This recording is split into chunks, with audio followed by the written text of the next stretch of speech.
Welcome to Make More Marbles. My name is Brad Hart, and we're here to interview the game changers, the future makers, the co-collaborators and creators who are here to collaborate with one another towards a better future for all of us. Enjoy the show. We've got a great guest coming up for you right now. Welcome to Make More Marbles. My name is Brad Hart. Today I'm super stoked because I listened to your podcast. We bounced off each other a bunch of times, and we just hung out at TNC Internet Marketing Party. Yeah, IMP. So this is Brad Costanzo from Bacon Wrap Business. Brad is a badass for a lot of reasons, but I want to tell you some of the more important reasons. He's a serial entrepreneur with an extensive background in digital marketing, finance, and publishing. He founded and exited 2 businesses and currently runs Costanzo Marketing Group. George Costanzo, need not apply. A boutique consulting firm that helps businesses use proven marketing campaigns and strategic relationships to grow. He and his partners are actively looking to acquire e-commerce businesses that provide liquidity, capital, and relief to their owners. He is also the host of the podcast Bacon Wrap Business with Brad Costanzo on iTunes. Check it out. He's writing a book about how access and influence are the hinges that swing the door of opportunity. I love that quote. Thank you, Brad, and thank you for being here. Thank you, man. It's been great. As I said, I was watching you on your Facebook Live for about 20 or 30 minutes prior to this and resonate with a lot of the messages that you put forth. And even though we've only really, I think, hung out that one time, even though we're here in San Diego, which is a shame, I think we're kindred spirits in a lot of ways. I appreciate that, Brad. Thank you. And it's just great to kind of meet some people that are actually out there in the world podcasting. This is a relatively new podcast. So I'm super excited to be bouncing off you and just, it's the perfect stage. And I don't believe in accidents. So really awesome to have you here. Let's wrap on marketing for a minute. Like, what do you see is kind of happening out there in the world? And what do you think entrepreneurs are up against in this new, incredibly fast moving world of social media, et cetera? Well, the biggest trend I see is this thing called the yellow pages. And it's really, amazing. They deliver it right to your door. Get out of here. They do. And it's really amazing. And Brilliant. How do I invest? And I think it is the wave of the future. So what is happening in marketing? That's such a big, big question. Yeah. What's exciting right now? What gets you up in the morning? What gets you excited to do what you do and helping your clients with? What's getting, some of the more exciting things are the fact that it's, you just mentioned there's a book I'm writing and the concept of access and influence, right? And how access and influence are the hinges that swing the doors of opportunity. And one of the most exciting parts of this, by the way, this concept is a kind of a broad one, and I'm happy to drill down on it. But more than ever right now, we live in a time where we have access to more resources. We have access to more people. We have access to more opportunity than we ever have. Anybody can be an influencer. You can have a crazy idea. You get on YouTube, you become an influencer. You have the ability to impact the lives of others or their decisions or especially their buying decisions. And it has just created so much more opportunity for the large business, the small business, the individual to not only connect with the things that matter to them, but also to connect with the customers that are going to keep the lights on. And I've seen this both with some of my friends, some of my clients, and I think it's only expanding, especially this concept of influencer marketing, which has been around for ever, really. It's, famous people, celebrities doing ads and whatnot. And that's, but in the past, that's the only type of influencer marketing that was available. It was, because there was mass media and there was mass celebrities. But now, oftentimes, like on Instagram, for instance, got an e-commerce business, and I've had more success getting small influencers with maybe 10,000 people in their audience, but highly engaged, than I have buying an ad with somebody who's got 1 million followers, because it all has to do with the engagement level of the person. And that's really exciting. It's new, it's changing. And I've been in the marketing business since 2008, and I can't tell you how much I've seen it changed, and it's just exponentially going. But that's kind of, the quick and dirty of what kind of excites me. It's just, the ability out there to reach your people. Well, it's leverage on a more kind of farm scale. I had Stefan Arnio, who's a really great real estate coach, on the podcast a little while ago, and Stefan said something that was really poignant. He's like, we're kind of going back to 1910, where everybody lived on the farm and they were all entrepreneurs and they all had 3 people in the house, and everybody had their little business, right? Yeah. And now that's really becoming true again. It's like, yeah, we all have this digital nomads, but at the same time, we're all becoming entrepreneurs. We all have our little sphere of influence. And it's really, really, really expensive to reach all those eyeballs. Even if you have the Etsy store, if you don't have dollars to generate that marketing machine, you're not going to be getting the type of eyeballs. So finding ways or efficiencies to get the attention that you need with the direct message that you need those people to hear is really the name of the game, and doing that in a way that doesn't burn wheelbarrows full of money. Exactly. So what would you say if you were kind of just getting started here and figuring out this piece of marketing? Like, what are some of the lowest hanging fruit opportunities to get into today? Maybe a new social network that most people aren't checking out yet, or a new tool like 22 Social I'm really happy with. I've been using that team over there. Yeah, they're really rad. Just kind of some of the maybe 2 or 3 examples of things that are just coming onto the scene that are really interesting and exciting for people just starting out. Messenger bots are very exciting for me, and also very precarious. There's like Facebook Messenger bots and utilizing the ability to connect using kind of a semi-artificial intelligence, or at least programmed intelligence. For folks who aren't familiar with it, that's the ability to integrate Facebook Messenger and use it as an automated communication system, whether people opt in to receive your message via Messenger, and you start to send automated messages back and forth in there, where that you can give them pre-programmed answers that they just select A or B. You can put multimedia in there, and you can make it a really fun experience. At the same time, it's ripe for a bunch of marketers to just absolutely screw it up and ruin it. Marketers ruin everything eventually, right? 100%. But I think in some markets, it's going to be like in business opportunity and education and entrepreneurial education, it's just going to be a cesspool of idiots out there. But in the general market, I think it's really good, because they're not going to be inundated with people trying to, sell them hopium and try to trick them. Because I mean, marketing by trickery doesn't really work anymore. I mean, not that much. It works to a certain type of people, but a normal business, like with one business that is a client of mine, we are doing Facebook ads to just generate a question like, hey, here's what we're doing, here's what we've got, send me a message and tell us if we are, if this is like, you mentioned real estate, this is in the real estate investment niche. Like, hey, send us a message, tell us which model of real estate you're investing.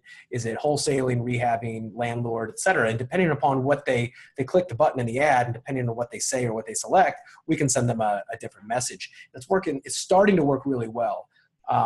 It's not that different than a phone tree that's been around forever, right? You call in, it says, which is absolutely the bane of most people's existence, which is, hey, would you, for sales, push 1, for support, push 2. But I think where messenger bots really help there is you don't have to sit there and listen to some computer talk to you. You see it, you can click on it, you can go much, much quicker without sitting and waiting for somebody. So that's one of the more exciting little tactical pieces that I've been diving into, learning a lot about, because I don't know that much about it. And I've been hesitant to go full in, just because, you can also completely ruin your customer's experience if you try to get too cutesy with it. Exactly. So I think if you play with it, just a little bit, but that I'm trying to think of any other trends that I'm really liking and, kind of capitalize on. Ultimately, not like I try to stick to more proven campaigns. And I think I like the foundations and the fundamentals, which are, a good offer communicated clearly to a hungry audience is better than anything. I forget where I heard this, but clarity trumps creativity, I think it is, or something like that. Like who are you? What can I do here on your website? Why should I do it? If you can answer those 3 questions, you're going to do all right. So absolutely. I try to go back to the basics. Yeah, and I think you hit on a really big key. Is like, it doesn't matter what the tool is. The tools are always going to change. If you're not really clear on your message and who needs to hear it, then you're not going to know who you're looking to target, A. Mm-hmm. And B, you're not going to be able to target those people in an effective, efficient way. Yep. And C, finally, once they hear your message, if you do reach them, forget it. Like, they're gone, right? You got to really have a good understanding how people work. And I always say the best marketers are the most empathetic people, the best salespeople, the best negotiators, because they really get it and they can put themselves, that's all empathy is. It's the most attractive quality that a person can own, honestly, and have and develop, is just to be able to put somebody, you don't know what they've been through, but you can put yourself in their shoes long enough to really create a message that's going to speak to them and guide them from A to B. And that's true mastery. Yeah, and I've got a process that I take my clients through. It's really one of the very first things. I call it magnified messaging. And it's like when you take a magnifying glass to the sun and it takes these warm, diffuse rays of sunlight and it turns it into a laser beam that, Darth Vader would be jealous of. And it cuts through the confusion and the fog and it creates, a really explosive or specific event in the prospect's mind that, wow, I know who this person is. I know who they serve, what they do, what benefits I'll get from doing this, and what I should do next. And it's not rocket science, but it's as I said, it's magnifying the message, and you want to magnify it before you can amplify it. I think, because otherwise, too many people go out there and they say, "Yeah, I'm a life coach, or I'm a lawyer, or I'm a mortgage broker, whatever it is." That's not. This day and age, you have to be a lot more clear and a lot more poignant in who you help, how you help them, and why they should work with you. Absolutely. And your bio is a perfect testament to that, right? It's like, hey, everybody hates writing about themselves in the third person, but if you really want to serve people if you really want to serve people at a high level, they have to understand who you are. Why does it matter? Like, what's in it for me? Really? That's what the question everybody's asking is like at the very base of it, like whether you're an empathetic person or not, like we all need, want, and desire things. And the beautiful thing about society is we can all give more than we take, if we choose so, right? Two reasons I love entrepreneurs, and I always say this, I borrowed this from a mentor, is I love entrepreneurs because they create more than they consume, and they create before they consume. And if everybody just did that, the world would change overnight. So that's why I serve and support entrepreneurs. Did you say that was Sherbakov who told you that? It was actually Kurt, a friend of Mike's, that's told me. But yeah, you know exactly where that came from. I love Mike. Well, I said that because I heard you mention that, and I know Mike, but I heard you say that on the other Facebook Live. Yeah, Mike might have said it for all I know, but we're actually going to a house build, or a refugee camp build in Athens for Syrian refugees here in a couple of weeks. So yeah, check out Mike Sherbakov, the Greatness Foundation. Yeah, he's the kind of guy you meet and you're like, I want to be a better man because I met Mike Sherbakov. It's true. Yeah. He's like one of the most thoughtful people I ever met. Yeah, Mike's great. Yeah. So, as you guys know, like, I want to bring you guys the best people. I want you to get the cutting edge information. I want you to understand the strategies that are working. Why am I here? But more importantly than that, I want you to talk about bacon. No, I'm just kidding. I want you to really get Pete's Paleo in San Diego. Best bacon ever, but keep going. Right on. I want you to understand that, even the best strategy in the world that Brad or somebody gave you would pale in comparison to the right operator, the right mindset, the right person that understands that, the mindset's 80% of the game. You can, the strategy is going to change every time technology changes. Every time Facebook's algorithm changes, your strategy is not worth a whole lot. But if you can be the mindset that just, you're the fountain, not the flow, then the game changes for you. And I want you to get to that place as quickly as possible, because then anything you get into, you can win at, or over time win at, Absolutely, man. It's mindset. It's funny. So I actually had a mastermind that I was running for a couple of years, and with a partner. We're no longer doing it at this moment. We split amicably, but it was funny because it was like the 4 pillars of a mastermind, and this is going to come back to the mindset in a moment. Really, like, why do people join a business-related mastermind? And I really broke it down to 4 elements, which is they come there for the candy, which is the marketing, business tactics, and the fun stuff that it's cool, right? They come there for the they come there for the connections, and they come there for the people. Obviously, they come there for to learn how to overcome the necessary evils of business, which is everything except sales, everything except collecting money.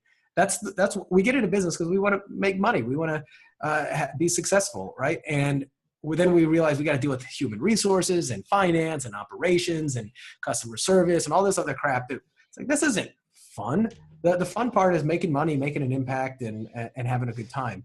And I think that's one of the other big reasons is people come to masterminds, because that's where people talk about the real crap that it's not pretty. And then the fourth part really is the mindset. The parts that have been always the most impactful for the members of my mastermind has been when we talk about the crap that you have to deal with, the feelings of loneliness, the feelings of being a fraud, the frustrations of not feeling good enough and being burned out, and the interpersonal relationship, issues that it causes, and the limiting beliefs that all of us deal with. And a lot of times, as you've probably seen, the tougher they are on the exterior, the more fragile they are inside. And it's just amazing how when people get their mind right, everything else kind of falls into place.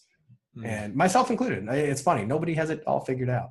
Nope. Nobody has it all figured out. I was just saying that earlier. It's so funny. Like, we have these kind of fun words that we use all the time, like stress and crushing it and, getting after it, or the grind, like it's a badge of honor. It's like, guys, hustle just, it works, but it kind of has a limit, right? But flow, on the other hand, when you get into flow and you invest in yourself over time, you get more leverage than you ever thought possible. So, eventually you have to grow past that stage. Yep.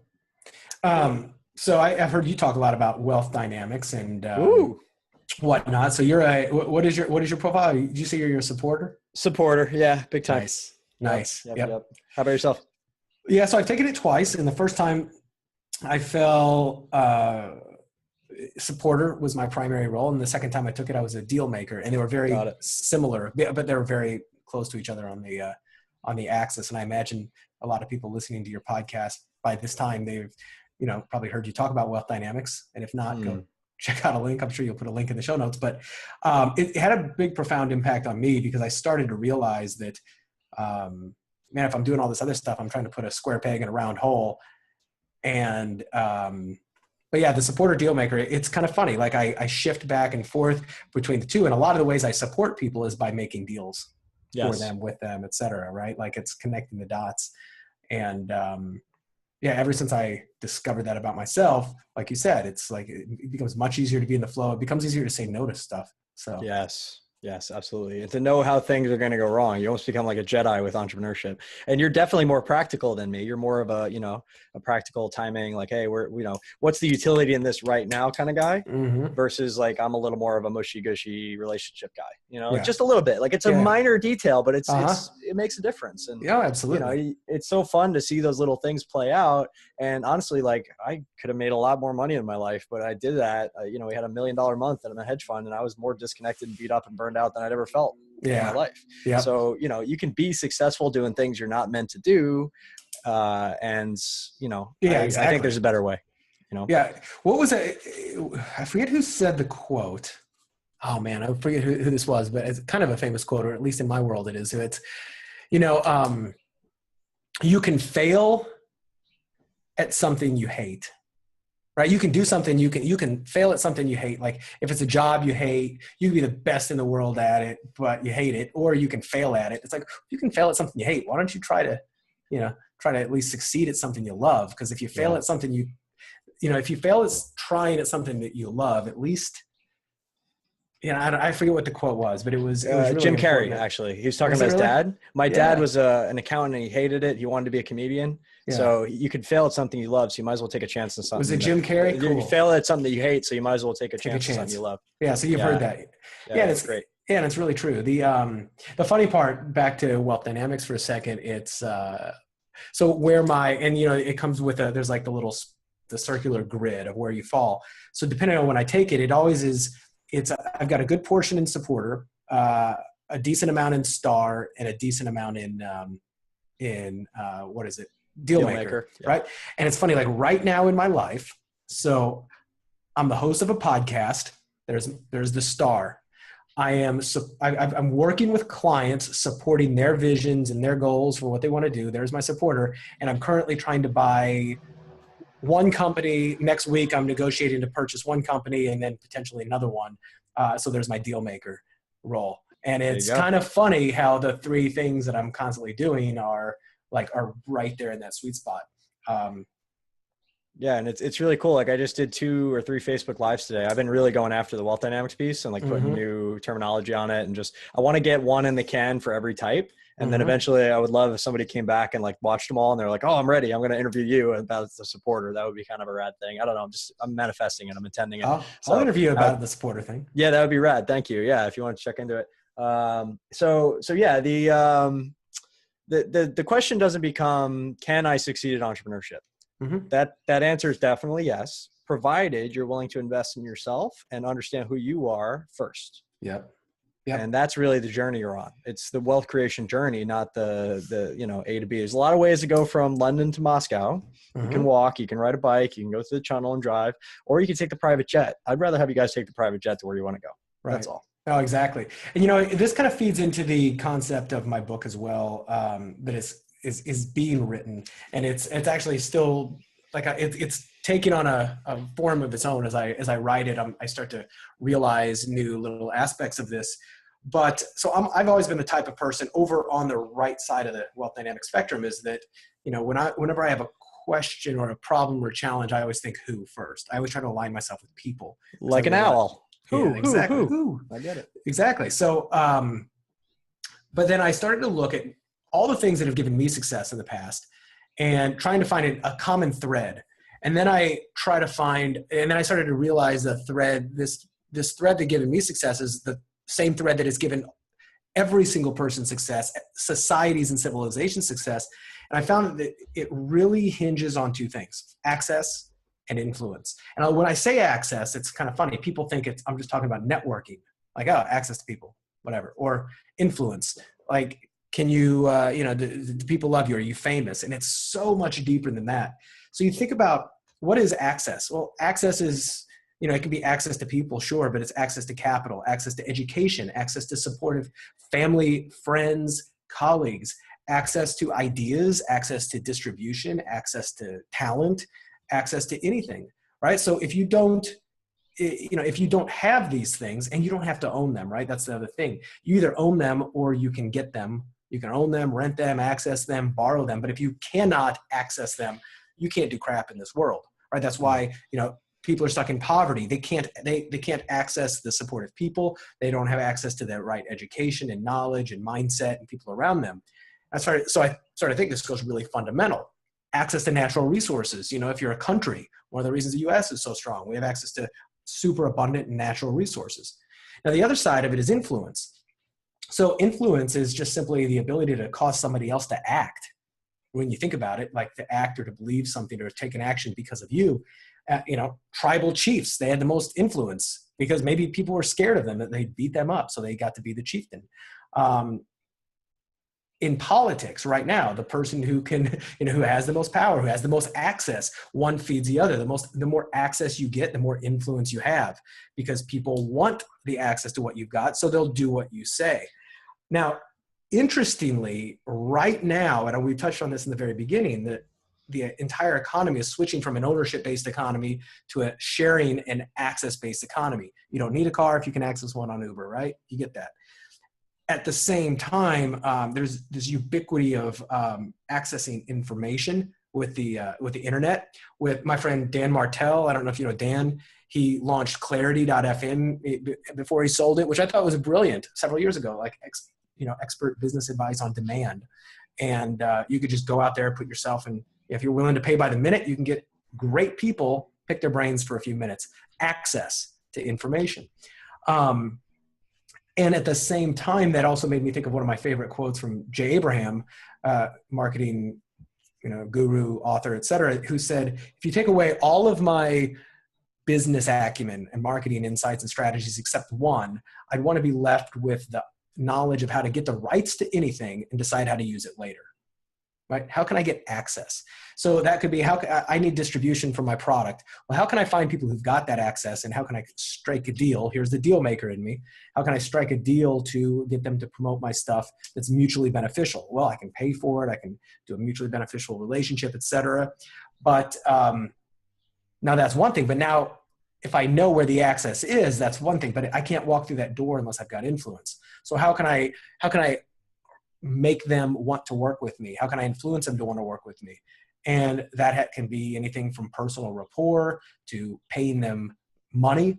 Like either they like you, you pay them. Those are the two opposite extremes. Or you just add value to them in one way or another.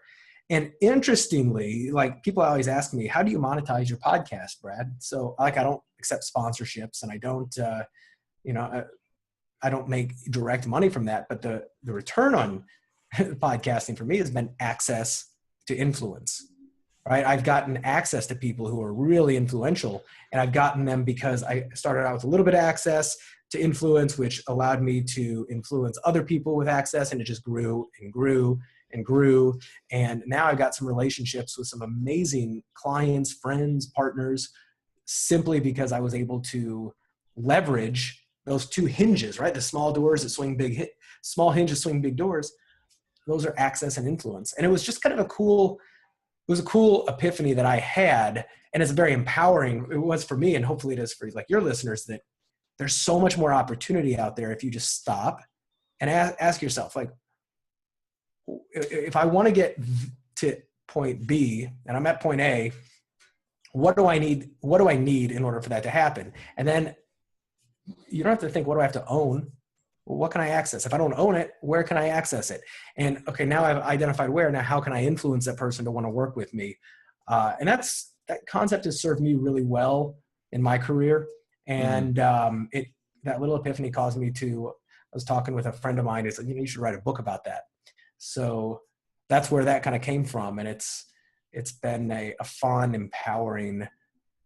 I don't know if it's a mantra, access and influence equals opportunity. No, that's like the dealmaker motto, right? It's like access and influence swings the doors of opportunity. And I have a saying for dealmakers too. I have acronyms for all of them, actually. Nice. What's that?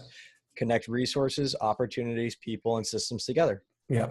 That's how you create your opportunity. And then you put yourself in the middle of that. You're the value creator, and that's how you make value. You bring the people to the marketplace, right? Mm-hmm. So it's a really fascinating thing, and it's cool to hear it from your perspective, because I know you've been down this road already and you have a little bit minorly different skill set than I do. Mm-hmm. But it's the same kind of thing. It's all love and it's all good. It's all part of the big grand wealth creation cycle. So it's cool to see. I do know Dan, by the way. He's a mentor and friend. I love him very much. Yeah, Dan's great. I thought Clarity was an incredible startup. That's actually how I learned about him in the beginning. Yeah, same here. And he's been exceptionally great about that. But the thing you said that most resonated with me is, the idea that there's always access if you're willing to be resourceful, right? Yeah. You don't need the resources if you're willing to be resourceful. It's Tony Robbins right there. He talks about this a lot, and he talks about how proximity is power. And like, you start to take all these little quotes and kind of wrap them around what you're saying, and they really become true, right? It's like, how do you get big deals done when you don't know anybody? You don't know a whole lot. You kind of, you start with the idea in mind, that vision. You start collecting these resources over time, and then you just see how they fit together. Yeah. And anybody can do that, but deal makers are especially good at understanding that. Yeah. And I think that's where my strength came to, because I've unconsciously or subconsciously utilized those throughout my life. And I was like, what is it that's driven me success and other people? It's, it's access to these things. And, I always think ahead of time, and by the way, you play the long game with it. It's kind of hard to, wield access and influence transactionally, because you kind of burn out really quickly. But when you run out of money. Right. Yeah. It's like a zero-sum game. Like, I give to you, you give to me. You're cool by yourself. I'm cool by myself. But a general relationship is when we come together and we're better than the sum of our parts. Yep. And that's it. We create more value that way. Absolutely. And that's ultimately what, the grease on the hinges, right? If you would, because I like this visual of the door, right? The two hinges are access. Yeah, I agree. The grease on the hinges is value. And that value, as I said, it can come in the form of somebody, of paying somebody, which is value. It can come in the form of somebody liking you and just doing you a favor because they think you're cool and they want to see you succeed. Or it can come in the form of, you've given them access to something that they value. Like one of my biggest clients, people always ask me, how did you get this guy? How did you work with him? Because he's a pretty marquee name, pun fully intended for those. Nice. But it was literally, I interviewed him on my podcast. It was over the course of the year, I found ways to stay in contact with him, and it wasn't for any ulterior motive. Just, this is somebody that I'd like to have more in my life. And I saw an opportunity, something that he was doing, and I proactively reached out and I said, this is what you need, and I will do it for you for free. In fact, I'm already doing it for you. Just jump on the wagon. And I just helped. And I added value without being asked for it. I made myself indispensable. I gave him access to me without wanting anything in return. And that created, that created the beginning of a relationship. And then, the more that my value that I added was helpful, it created influence, right? So one of my mentors even told me to do this, a long time ago, which is you want to create really big relationships with big people, reach out and add value without being asked, make yourself indispensable to them. And specific and considerate value that's well-timed and well thought out, not just, hey, how can I help you? Like they get 50,000 of those a day. And nobody wants to have to think about they don't know you. They don't know what you're good at. Did you see my Facebook post on that just the other day? I think we're all these little, all our little kind of worlds, they always cross over. We're probably talking about some of the same things. I gotta be honest. So here's exactly what I posted. I'm going to, it was a short post, but I will read it to you so I get this question a lot. And then also my clients do. And I read some of the emails that they get, which was, man, I really like what you're doing. And I think, you're an inspiration, and I'm trying to get going and trying to make something of myself, et cetera. And, is there any way that I can add value to you? Let me know how I can add value to you. And I will, I'm in. Right. So first of all, that's better. That's one step above saying, hey, can I have X, right? They're just going and asking for crap. Yes. Right. He's asking if he can add value. But here's what I wrote, and it's short, but I said, I love questions. I love asking people what they're trying to accomplish and how I can help them. But if you really want to make an impression, don't ask them, how can I add value to you? Don't make them do your thinking for you. Add value without asking permission or waiting until you're asked. Do it without expectation of a favor. Do it because you're cool and can help. And if you can do it without even asking them what they need and creatively anticipating it, even better, right? So don't make me do my thinking for you. Find out, do a little bit of research, see what I'm working on, ask some questions, get into a conversation, and then go out and drop some value in my lap. And I'll be like, well, damn, we're going to be friends. So it's not rocket science, but it's crazy. Skills and a willingness to see past what you can get out of something, and just what you can give to the relationship. And I have a saying, it's like the busier people in the world, they've all got a pile of stuff, right? And they're really just waiting for somebody to come along and have enough, fire lit under them just to grab a shovel and start shoveling. And if you're that guy, it's going to show up and start shoveling. You can make inroads to some of the biggest people on the planet. And that's just the key right there. It's just you got to want to play the long game, and you got to be willing to just contribute at the highest you possibly can. Well, you mentioned earlier what the quote of what was it? Entrepreneurs create more and create before. More and before they consume. That's exactly it. So create before, not just you consume, but anticipate the market, anticipate the needs of the market. Don't wait for the market to sit back and tell you what it wants, because by then all the opportunity's gone. You mentioned this in your Facebook Live about if you're at a company, how can you do this? I did a podcast episode exactly on this, about the difference between being an entrepreneur and being entrepreneurial. There's a world of difference. An entrepreneur is somebody who's stepping out into the ring by themselves and is guaranteed to get some black eyes, get kicked in the nuts, and cry themselves to sleep, right? It sucks. It is not for everybody. I said, don't do this unless you have to. You'll know. But anybody can be entrepreneurial. You're an accounts receivable clerk. Take the marketing manager out to lunch and just start asking questions. Yes. I just ask, what are you working on? What's the biggest thing that's keeping us up at night? Like, I just like to know what's going on at the company. He might say, man, our digital marketing strategy is just terrible, right? It's just terrible. You're an accounts receivable clerk. You don't know crap about digital marketing. But if you're listening to my podcast, you know somebody who does, right? Mm-hmm. You know me. And I wasn't fishing for a referral, but I was like, you literally could, if you asked around and you found these opportunities, if you gave a crap, right? And you don't have to give a crap about the company. You can absolutely be selfish as hell and think, how can I make more money? Well, okay, cool. I give a crap about me, but now I got to give a crap about what they want. So find what people want and then ask them, and you don't have to solve their problem. But if you can be resourceful, if you know somebody who can, you can start to make a very nice living for yourself and open those doors of opportunity, right? Because you can utilize access and influence. Well, you've got access to me because you'll listen to my show, or you know how to get access to me, and you want influence with me, send me an email. Say, Brad, I may have a referral for you, right? Like, boom. And you've already got influence with your boss. So see how it all kind of interplays. But that's why I said we're kind of kindred spirits when I was listening to a lot of the stuff you were saying. I was like, yeah, man, I absolutely preach this stuff. That it doesn't have to be hard, guys. There's just a few little pieces that you need, and most people don't get these. It's like the double opt-in. Send each person a note saying, hey, I want you to meet this person. Here's 3 reasons why. Is it okay to connect? Oh my God. That's such a, not a pet peeve, but absolutely. It's a must. It's a do must. Not introduce me blindly. Like, do not just surprisingly send me an email and say, hey, you need to meet Brad Hart. He's really cool. And then CC you on this. I'm like, dude, I don't even want to meet him. Right. And well, maybe you do, maybe you don't, but give me the opportunity. That's the worst. Yeah, exactly. Give me the opportunity to say yes, no, or not right now if I'm busy, right? Let's ping this, 2 weeks from now. Thank you. And actually make the effort to say, and you don't have to do like a whole lot. You just one email, the other email, or one Facebook message, the other Facebook message. So glad you said that. When you got yes on both sides, cool. Here's a quick connect, guys. I already told you about each other on separate threads. Enjoy, take it away. My greatest pleasure in life to connect wonderful people together. Boom. There's your script. Go. Dude, I'm so glad you said that. Yeah. Such a pet peeve. And I pride myself. Like I don't pat myself on the back for a lot of stuff, but I give the best freaking introductions when I make them. I get so many people go like, that was an introduction. Yourself on the back. We're on the podcast for that. Come on. We want to make the world a little bit of a better place. And people just don't know this stuff. Exactly. You have to get kicked in the mouth a couple times because you don't know what you don't know until you learn this stuff. This is stuff that you get after 10,000 connections. Oh, 100%. And I can't expect somebody day one to understand why this is valuable and how it's going to benefit them and the people around them.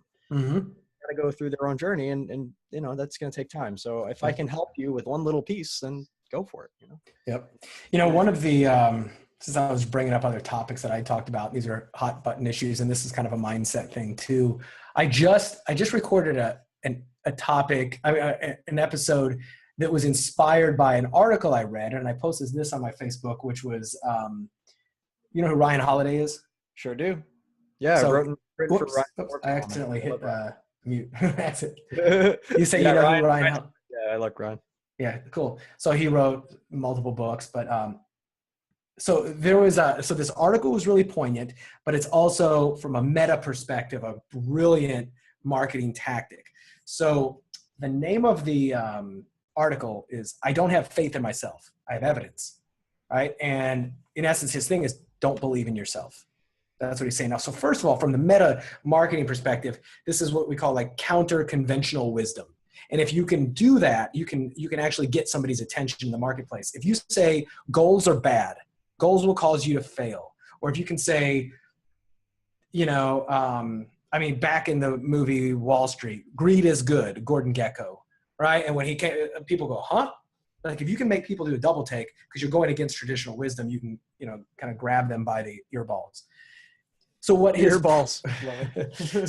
premise was, he goes, everybody in personal development says, believe in yourself. When nobody believed in me, I believed in myself. I believe in myself. He's like, that's bullshit. That's, the most successful people don't believe in themselves. What they do is they have evidence and they build a case for taking the action. So if you are listening to this, and I've used the accounts receivable clerk because, by the way, my second job out of college, accounts receivable clerk for Disney. So I can use that. I can make fun of us. But if I thought, okay, I'm an accounts receivable clerk, I'm going to start a software business. Right now, you can say I believed in myself. Like that's kind of foolish, right? Like, oh, I believe in myself. I believe I have what it takes. But really, if there's no evidence that I have what it takes, do I have education on that? Do I know people? Do I have anything doing that? Then I'm probably making a reckless decision. But there's hope in this. Like Ryan mentioned, he goes, I've written 2 books. And when I first set out to write a book, I didn't believe I could write a book. That would be ridiculous. But I had a case. Like I built evidence. So he's like, I was working for a publishing company. I had been writing a blog for a long time and I knew how to write. So he goes, I assembled the case for my potential success. And it's not airy-fairy law of attraction BS. It's all right. So listen, by the way, best accounts receivable clerk. So I might say, all right, I want to start a software company. Okay, what is my case? Well, A, I use software. B, there are people out there like Clarity.fm. I can handle these, like I can access these people. I have money to invest. I have this, I have that. Like start to assemble a case for your probable success. And what that's going to do is that's going to give you a firmer foundation that's not going to crumble when crap gets hard, because crap is going to get hard if you set out to be an entrepreneur, right? It always does. And one of the best examples he used in this story was that, you know, certain people feel as though they have this delusion of grandeur, right? Like my success is written in the, it's written in stone. It's like, I'm just waiting for my opportunity to come. Like Napoleon felt that. Hitler felt that. They both believed they could take Russia, and it was out of pure ego. There was no case, there was no evidence that they could take Russia. Everybody else had tried to take Russia and failed, like right throughout history. It was much bigger, all this other crap. Why do they want it? Right? Exactly. I don't get it. Like you got the whole world, and it's like, it's ego. Like you said, it's your undoing eventually. Why do you want the tundra? You know, Trump believed that being president would be easier. He had no reason to believe this, but he has this delusion of grandeur, probably more so than most people in this world, whether you're pro-Trump or anti-Trump. Everybody can say, like, the guy loves himself and he believes he's destined for greatness no matter what, and that everything will prevail. Well, he's realizing that, crap, it's a lot harder than this. So I got really empowered by this because I'd never thought about it before. And I've actually given the advice to entrepreneurs that you have to sometimes have a delusional belief, a delusional optimism that you can do it, because you need that faith. True to a point. But if you can build evidence, if you can say, I've got this, I've got a supporting wife or a supporting husband, and I do have an education, and I like to read, and I'm good to learn, and I've got 3 hours extra a day that I can make, like I can build a case for my potential for success. Talk about being a realist, right? That is, that hit me right between the eyes. And I thought it was just advice that a lot of people need to hear. You know, there's a quote that comes up all the time around the Make More Marbles community. And what I always say is, you can argue with reality as much as you want, provided you're willing to be wrong 100% of the time. I like that. And that's pretty much what you're describing, is like, you can have the grandest delusions, and like confidence is great, guys, but everything in life is a rational paradoxical dichotomy, right? It's really difficult to know which way the pendulum is swinging right now. And when you're in balance, you know it, because life tends to support people in balance.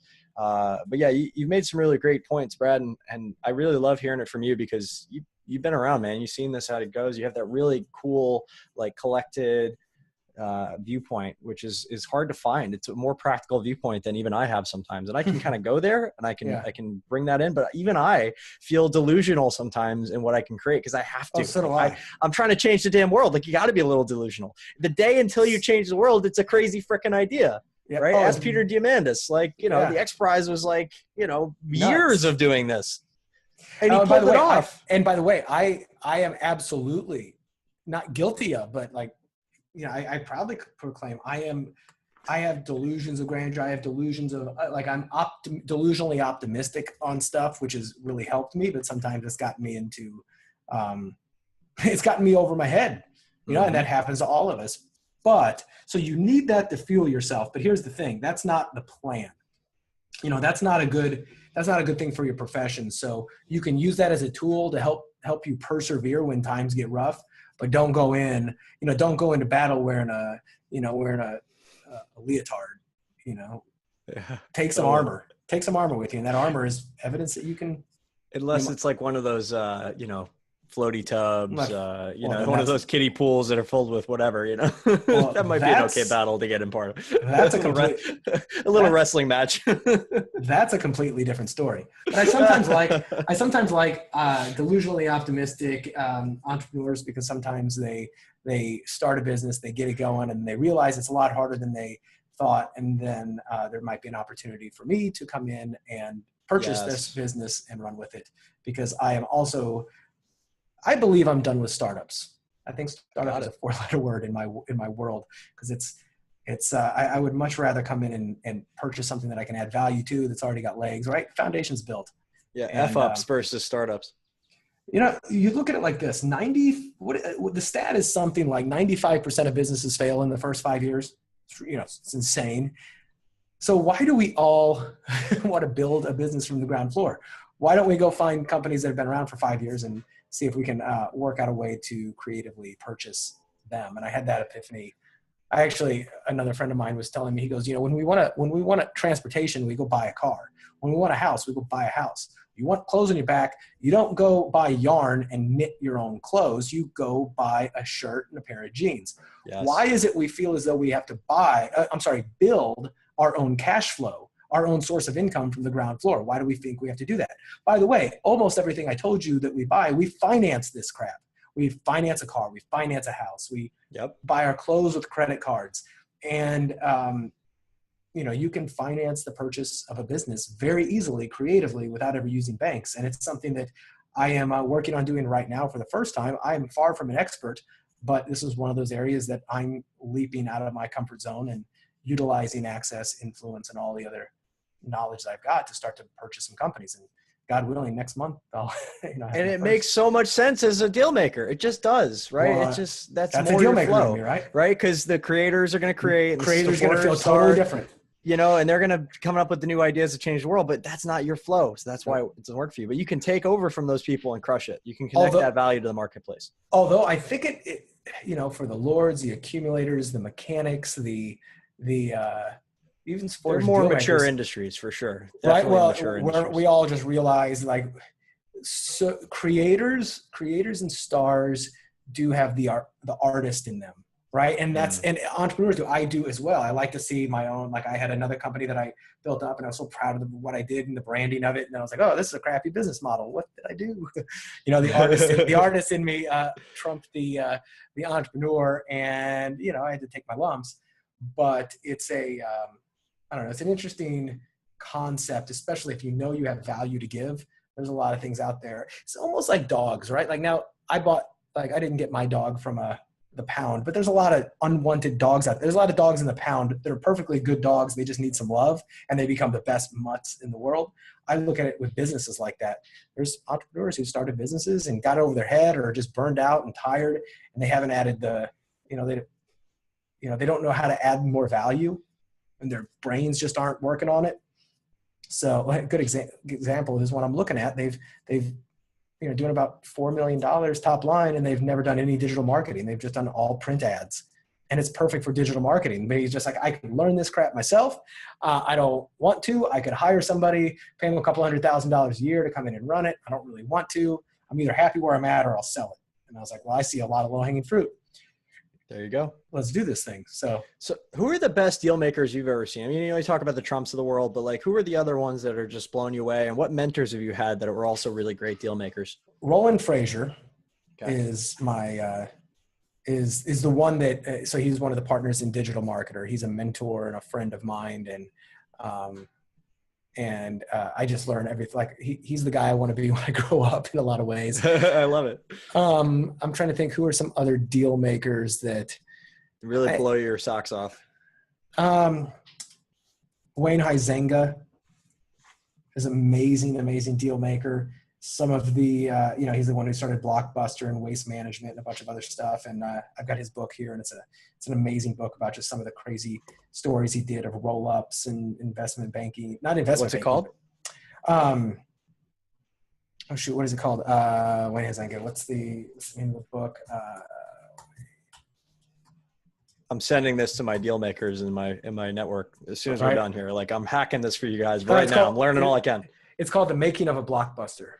I love it. Yeah, and how Wayne Huizenga built a sports entertainment empire from trash, grit, and videotape. Right, and he did it through the back of a lot of roll-ups and different things like that. A lot of people, and Jay Abraham, I mentioned Jay. I think of Jay as a deal maker more than anything else in the entrepreneurial thing, because I mean, Jay's number one thing is strategic alliances and joint ventures, right? And it's and I agree, that's deal making 101. So I'd say those are probably some of the ones that Joshua, Jay Fizette to support or star, and then Joshua's more like a deal maker type. He's a hard negotiator, man. He's tough. Yeah. And you know what's funny? He's hit me over the head a few times over the years. I'll tell you, I love him to death, but man, so what's funny about he can grind it. Yeah. So what's funny about me? So this is why, by the way, I don't fall strictly in the deal maker. Like I'm not right there in the bullseye. I'm a crappy negotiator. You know why? I'm too damn nice. I'm too damn nice. Right. I just expect everybody's playing the same game I am. Like, oh, we're all cool buddies. No, man. Some people are just making that deal. Best deal I can make. I get it. I understand. No, yeah. I wanted to I'm work. not hating on it. It's like, I want to support the seller. Right? I want to support the buyer, but I want to make win-win-win for everybody because I want everybody to just stop having to work so hard and love each other. That would be amazing. But you know how I get over that though. Like, so, okay, there was a problem. I'm a crappy negotiator. Because I don't like conflict either. A good deal maker loves conflict. Bingo. They thrive on conflict. Yes. They love drama. I don't. But you know what I do is I bring in people that are my investment partners and my backers, and we play good cop, bad cop. So I get to be good cop. I get to be good cop. I build the rapport. I build the trust. And it's, and then if, when it comes to the negotiation, I can say, listen, my partners say this, my partners say that, or they bring them in and they get to talk about the reasons it won't work. And I get to talk about the reasons why. No, I think it will. So I found a way to, my deficiencies, right? Like outsource my deficiencies. Mm.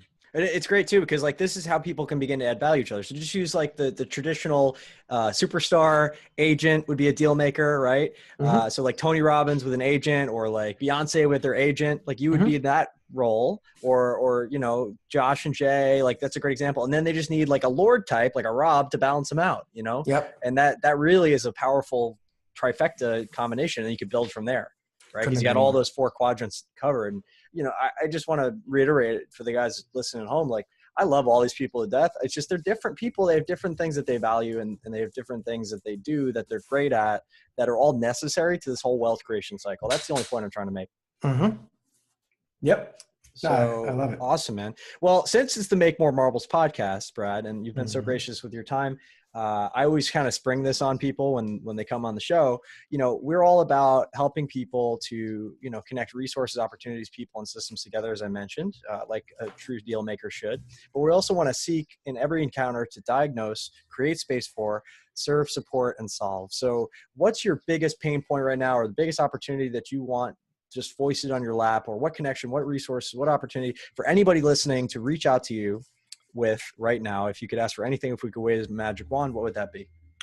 Cool. So first of all, as I think about this, I got to give you props. Either you did this naturally or you listened to my podcast, because you're the only one. It might be. But so here's, let me first, before I do that, let me explain what you did right there. And most people will say this.